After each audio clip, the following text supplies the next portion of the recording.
Special भन्दा पनि हाम्रो मेन स्पेसल त हाम्रो रेसिपी नै हो हैन, जुन चाहिँ हामी अलमोस्ट सबै ब्रान्चेसहरुमा खेलाउँछौँ। तर I don't know about other branches हैन, तर हामीले यहाँ चाहिँ अलिकति एक्स्ट्रा केयर किन भन्दा हामी टोटल्ली हामीले चाहिँ रन बाई फ्यामिली हो हैन। हामी किचनदेखि लिएर म्यानेजमेन्ट ओभरअल हामी सबै फ्यामिली नै हेर्छौँ।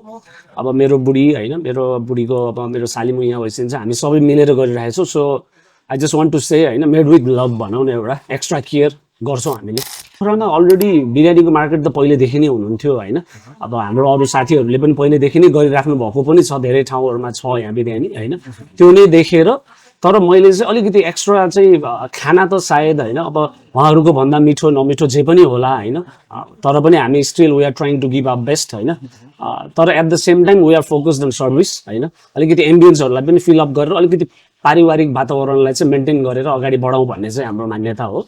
त्यो कारणले गर्दा एक्स्ट्रा चाहिँ हामीले बिरयानी मात्र नभएर यो सबै कुरालाई एड गरेर उहाँहरू सबैलाई चाहिँ गेस्टहरूलाई चाहिँ अलिकति अलिक बेटर फिल गराउनको लागि चाहिँ हामीले चाहिँ अहिले लिएर आएको हो यहाँ। एब्सोल्युटली फर स्योर हैन, किन भन्दा भनिहालेँ मैले चाहिँ अब इट्स नट अबाउट हुन्छ नि, अब यो बिरयानी मात्र नभएर हामीले चाहिँ अरूलाई सर्भिस दिने कुराहरू हो हाम्रो ग्राहकहरूलाई पनि।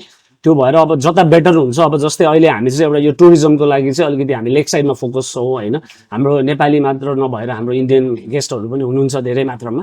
अब सबैलाई फोकस गर्दाखेरि प्लस अब भोलि गएर चाहिँ हामी अलिकति यो कमर्सियल अलिकति जसले चाहिँ काम गर्ने अलिकति जमात म्याक्सिमम भएको ठाउँ, जस्तै हाम्रो प्रोबेबली चान्सेस चाहिँ हाम्रो न्यू रोड हैन, चिफ्ले ढुङ्गा महेन्द्रपुल साइडतिर नै हुन सक्ला भन्ने सम्भावना चाहिँ हो।